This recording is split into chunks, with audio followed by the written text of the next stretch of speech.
Un jour, le marin se rendit auprès du sage. Il lui demanda « Maître, enseignez-moi tout ce que vous savez. » Le sage le regarda et lui dit « Toi, tu n'es qu'un bon à rien. Prends cette fourche, rends-toi à l'étable et ramasse les crottins des chevaux. » Blessé, humilié, mais résolu, le marin saisit la fourche et se rendit à l'étable. Le lendemain, le sage demanda à son fils d'aller jeter un seau d'eau sur le marin. Le fils s'exécuta. Il se rendit auprès du marin qui travaillait dans l'étable et lui jeta un seau d'eau. Le marin bondit immédiatement. Il se jeta fourche à la main sur le fils du sage, prêt à l'empaler. Peu s'en fallut pour qu'il ne le tue, mais il retint son geste à la dernière minute. Le fils du sage se rendit alors auprès de son père qui lui demanda comment est-ce qu'il a réagi. « Père, il a failli me tuer.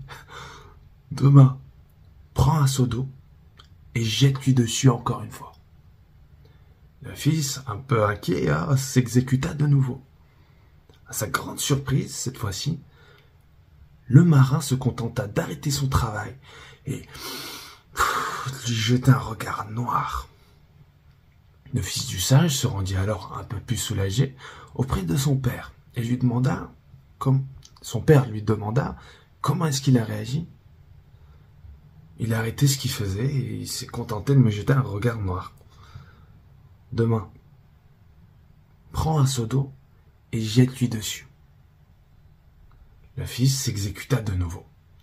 Mais à sa grande surprise cette fois-ci, le marin ne le regarda même pas.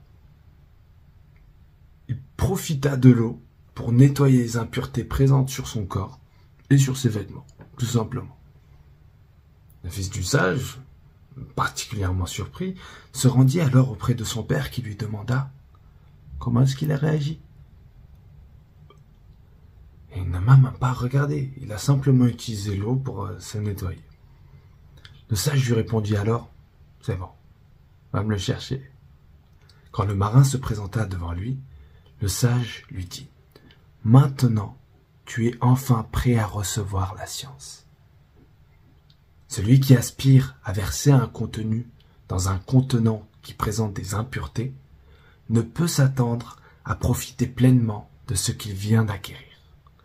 Vide ton cœur de toute forme de colère, et tu pourras alors peut-être le remplir par toute forme d'apprentissage. »